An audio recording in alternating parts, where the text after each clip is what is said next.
দিল্লির লাল কিল্লা এলাকায় একটি গাড়িতে ভয়ঙ্কর বিস্ফোরণ ঘটে। বিস্ফোরণটি ঘটে একটি ধীরে চলা গাড়িতে, যা এক ট্রাফিক সিগন্যালের সামনে অবস্থান করছিল, এবং এই ঘটনায় কমপক্ষে 8 জন নিহত এবং প্রায় 20 জন আহত হয়েছেন। 8 people have been killed after a car bomb blast near the Red Fort landmark in Delhi on Monday evening, and police says thousands of tourists visit the 17th century Red Fort every day, which lies just a few meters from a busy trading hub. India's Home Minister Amit Shah says they are exploring all possibilities. Amit Shah says they are exploring all possibilities into what could have caused the explosions. Senior security officials are expected to meet on Tuesday morning. এটা এমন একটি স্থানে এই বিস্ফোরণটি ঘটলো যেটাকে আসলে সাধারণ দুর্ঘটনা হিসেবে দেখার সুযোগ খুবই কম, এবং লাল কিল্লা হচ্ছে ভারতের একটি জাতীয় প্রতীক এবং টুরিস্ট স্পট। সেদিক থেকে এর নিকটে ঘটনা ঘটলে জনস্বাস্থ্য এবং রাজনৈতিক চাপ উভয়ই বাড়ে, যদিও পুলিশ এখনো কোনো চূড়ান্ত রিপোর্ট দেয়নি।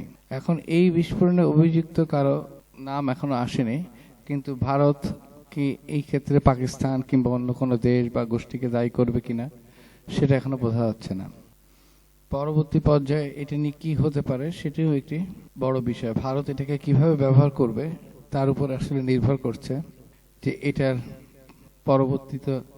পরবর্তী পদক্ষেপ এবং তার ফলাফল কি হতে পারে। রয়টার্স বলছে যে Indian police R proving A deadly car blast in the capital Delhi under a stringent law used to fight terrorism. Television channels reported on Tuesday, citing a case of registers by police.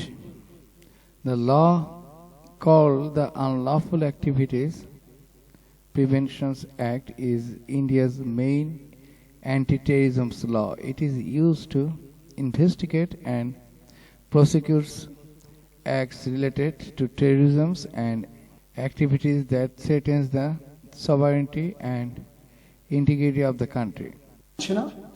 এবং তারা বলছে তদন্ত করে তারা জানাবে। তার মানে তাদের ফলস ফ্ল্যাগ অপারেশনের একটা খেলা হতে পারে।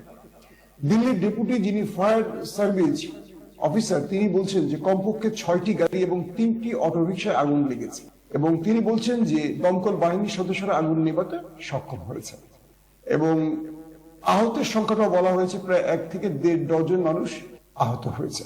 এখন একটা এদিকে পুরো দিল্লিতে রেড অ্যালার্ট জারি করা হয়েছে।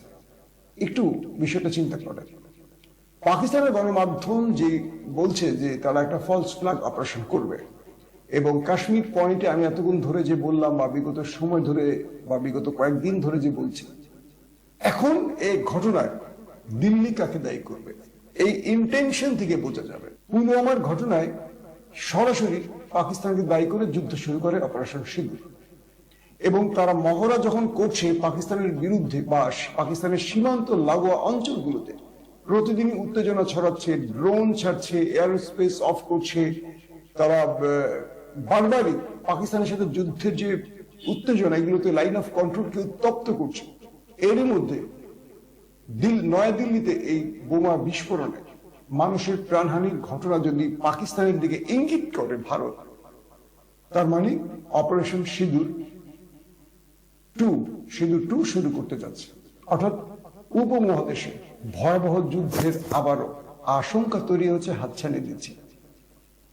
ভারতীয় গণমাধ্যম এখন পর্যন্ত বলেনি কারা ঘটিয়েছে, তারা বলছে তদন্ত চলছে। আমার বিশ্বাস পুরোপুরি এই ঘটনা ভারত পাকিস্তানকে দায়ী করবে, এবং এই ঘটনা দিয়ে তারা দীর্ঘমেয়াদী যুদ্ধের সূচনা করবে।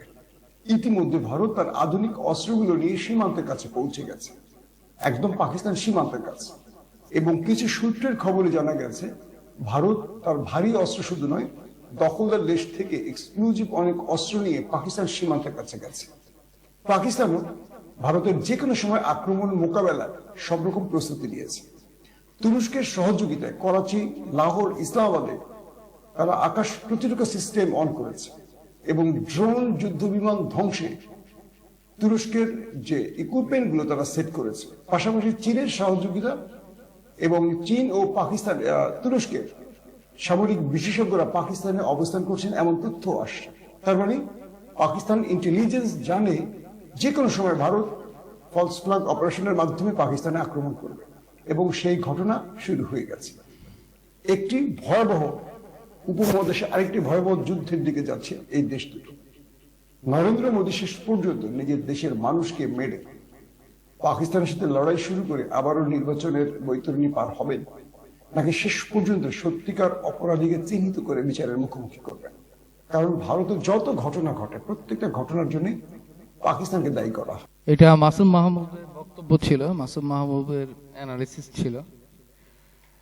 এখন অপারেশন সিন্দুর 2 ভারত শুরু করবে কিনা এই ধরনের ঘটনায়, তবে পেহেলগাঁওয়ের ক্ষেত্রে আমরা তাই দেখেছি, এবং পেহেলগাঁওর ঘটনাটা আসলে কে ঘটিয়েছে সেটাও প্রমাণিত হয়নি, কিন্তু যুদ্ধ হয়েছে এবং দুই দেশে কম বেশি ক্ষয়ক্ষতি হয়েছে, মানুষের প্রাণহানি ঘটেছে।